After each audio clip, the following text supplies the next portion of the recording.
Richard டெம்ப்ளருடைய the rules of money அப்படிங்கிற புத்தகத்திலிருந்து ஒவ்வொரு நாளும் பணம் சேர்க்க உதவும் விதிகளை நம்ம பார்த்துட்டு இருக்கிறோம். இந்த வீடியோவில் 25வது விதி. இப்போ நீங்கள் ஏதாவது ஒரு நடிகரை வந்து பார்த்துருக்கலாம். ஒரு படத்தில் வந்து லைட்டாக பேக்ரவுண்டில் வந்து நடிச்சிருப்பார், அல்லது சின்னதாக வந்து தலை காட்டிருப்பார். அதுக்கப்புறம் அல்லது ஏதோ ஒரு படத்தில் வந்து நல்ல ஒரு சிறப்பான ஒரு நடிப்பை வந்து வெளிப்படுத்தியிருப்பார். அதுக்கப்புறம் வந்து பார்த்திங்கன்னா அவர் எக்கச்சக்கமான கால் ஷீட் கிடைக்கும். பயங்கரமாக வந்து ஃபேமஸ் ஆயிடுவார். நிறைய அடுத்தடுத்து படங்களை வந்து நடிக்க ஆரம்பிப்பார். மக்கள் வந்து அவரை வந்து புகழ ஆரம்பிச்சிருவாங்க, கொண்டாட ஆரம்பிச்சிருவாங்க. ஸோ இந்த மாதிரி இருக்கக்கூடிய ஒரு சில நடிகர்களை நீங்கள் வந்து பார்த்துருக்கலாம்.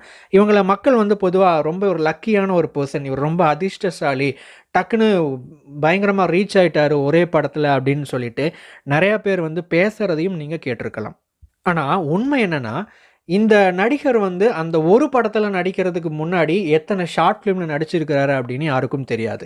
அந்த ஒரு படத்தில் நடிக்கிறதுக்கு முன்னாடி அவர் எத்தனை ஒர்க் அவுட் பண்ணியிருப்பார், எந்தெந்த ஆக்டிங் ஃபிலிம் ஸ்கூலில் வந்து லேர்ன் பண்ணியிருப்பார், கற்றுருப்பார், எத்தனை நாடகங்களில் வந்து நடிச்சிருப்பார் அப்படின்னு சொல்லிட்டு நிறையா விஷயங்கள் நமக்கு தெரியாது. அவர் எத்தனை ஹார்ட் ஒர்க் பண்ணார் அப்படிங்கிறதும் நமக்கு தெரியாது.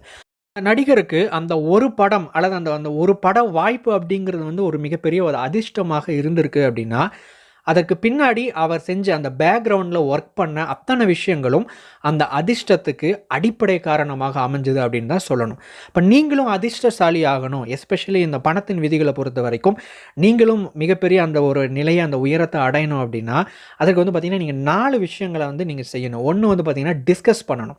ஸோ டிஸ்கஸ் அப்படின்னா இப்போ இந்த இடத்துல வந்து செல்வத்தை பற்றி, பணத்தை பற்றி, பிஸ்னஸை பற்றி, இந்த மாதிரி ஏதோ ஒரு விஷயத்தை பற்றி நிறையா வந்து நீங்கள் அதிகமாக டிஸ்கஸ் பண்ணணும், ஸ்டடி பண்ணணும். அதை பற்றி நிறையா நீங்கள் படிக்கணும், நிறையா விஷயங்களை வந்து தெரிஞ்சுக்கணும். 1. 2வது வந்து பார்த்திங்கன்னா ரொம்ப ஆழமாக யோசிக்கணும். Think deeply.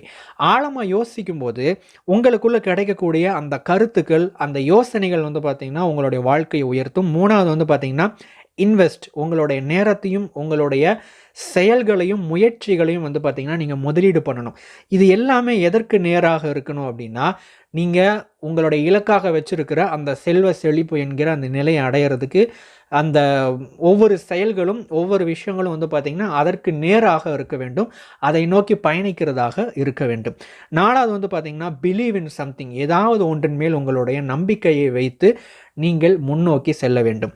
இந்த மாதிரி நீங்கள் தொடர்ச்சியாக பயணிச்சுட்டே இருக்கும்போது எப்படி அந்த நடிகருக்கு ஒரு படத்தின் மூலமாக மிகப்பெரிய வாய்ப்பு கிடைச்சதோ, அதே மாதிரி ஏதாவது ஒரு விஷயம், ஒரு வாய்ப்பு உங்கள் கதவை தட்டும்.